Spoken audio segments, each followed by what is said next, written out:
Hello friends, मैं प्रीति सक्सेना आज आप सभी का बहुत बहुत धन्यवाद करने के लिए उपस्थित हुई हूँ, क्योंकि आपने मेरी नई series Sai Baba lesson of life को बहुत पसंद किया है। इसी श्रृंखला की दूसरी स्टोरी लेके आज मैं प्रस्तुत हुई हूँ। कृपया इस स्टोरी को भी उतना ही प्यार और सराहना प्रदान करें। ओम साईं राम, ओम साईं राम, ओम साईं राम।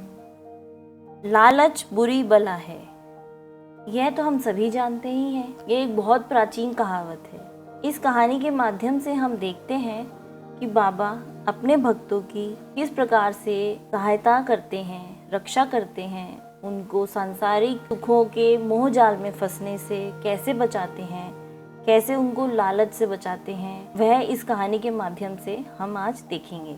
कहानी कुछ इस प्रकार है। दामोदर सवालराय राणे, जिनको दामू अन्ना भी कहा जाता था, बाबा के परम भक्तों में से एक थे। वह मुंबई में रहा करते थे। एक बार उनके एक मित्र ने उनके सामने कपास का व्यापार करने का प्रस्ताव रखा। दामू अन्ना बिना बाबा की आज्ञा के कुछ भी काम नहीं करते थे, अतः उन्होंने इस काम के लिए बाबा की आज्ञा लेने का सोचा और उन्होंने बाबा के परम भक्त श्यामा को एक पत्र भेजा। उस पत्र में उन्होंने अपना व्यापार का संपूर्ण विवरण लिख के भेज दिया। जब श्यामा ने बाबा को पत्र पढ़कर सुनाया तो बाबा ने मुस्कुराते हुए कहा, अरे, दामू अन्ना को भगवान ने बहुत कुछ दे रखा है, उससे कहो अधिक लालच ना करे और जो कुछ उसके पास है उसी में संतोष करे। ज्यादा लालच करना अच्छी बात नहीं है। श्यामा ने बाबा के अनुसार दामू अन्ना को पत्र भेजकर संपूर्ण विवरण दे दिया।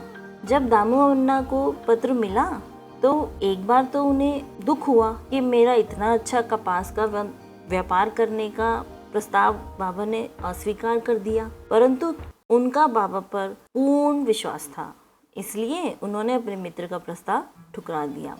अब जैसा कि कहानी में आगे देखा गया कि उस वर्ष कपास की खेती इतनी बुरी तरह खराब हुई कि कपास के जितने भी व्यापारी थे उन्हें से बहुत भारी नुकसान उठाना पड़ा, परंतु दामू अन्ना अपने बाबा की कृपा के कारण बच गए। कुछ सालों बाद दामू अन्ना की इच्छा चावल के व्यापार करने की हुई। इस बार भी उन्होंने आज्ञा मांगने के लिए बाबा को पत्र लिखा। बाबा ने इस बार व्यापार की आज्ञा तो दे दी, परंतु उन्होंने यह शर्त रखी, यदि तुम 1 रुपए में 7 सेर चावल खरीदोगे तो 1 रुपए में 9 सेर बेचना पड़ेगा।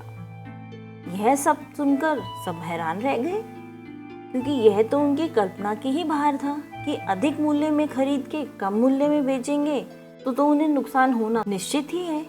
परंतु दामू अन्ना का बाबा पे पूर्ण विश्वास था, तो उन्होंने यह शर्त स्वीकार कर ली और उन्होंने वही किया जो बाबा ने उन्हें करने को कहा। अब उस वर्ष चावल के दाम इतने गिरे जितना पहले किसी वर्ष में नहीं गिरे थे। जिन व्यापारियों ने अनाज खूब इकट्ठा कर रखा था उनको नुकसान हो गया, परंतु दामू अन्ना एक बार फिर बाबा की कृपा से बच गए। इस प्रकार बाबा ने अपने भक्त को लालच में पड़ने से भी रोका और उनको नुकसान उठाने से भी रोका। दामू अन्ना खुश तो बहुत हुए नुकसान से बचकर, परंतु वह कुछ चिंतित भी नजर आ रहे थे। वह सोचने लगे कि जब बाबा इस दुनिया में नहीं रहेंगे तब मैं कहाँ जाऊंगा। आज तो वह मेरे पास है, मैं उनके पास दौड़ा चला आता हूँ अपने सभी प्रकार के विचार विमर्श के लिए, परंतु जब वह यहाँ नहीं रहेंगे तब मेरा क्या होगा, मेरा क्या होगा। यही चिंता उन्हें खाए जाने लगी। परंतु जैसा हम जानते ही हैं, बाबा तो अंतर्यामी हैं। उन्होंने दामू अन्ना के मन की बात पढ़ ली। तब बाबा ने दामू अन्ना से कहा, मेरा ये वचन हमेशा याद रखना, त्याग शरीर चला जाऊंगा, भक्त हेतु दौड़ा आऊंगा। मन में रखना दृढ़ विश्वास, करे समाधि पूरी आस। मुझे सदा जीवित ही जानो, अनुभव करो सत्य पहचानो। मेरी शरण आ खाली जाए, हो तो कोई मुझे बताए। अर्थात मैं अपने भक्तों के लिए किसी न किसी रूप में अवश्य उनके पास रहूँगा। यदि वह मुझे याद करेंगे, मुझे पुकारेंगे, तो मैं उनकी इच्छा अनुसार उनके पास आऊँगा और उनकी सभी इच्छाएं पूरी करूँगा, हर प्रकार से उनकी मदद करूँगा। तो बोलो ओम साईं राम, ओम साईं राम। धन्यवाद।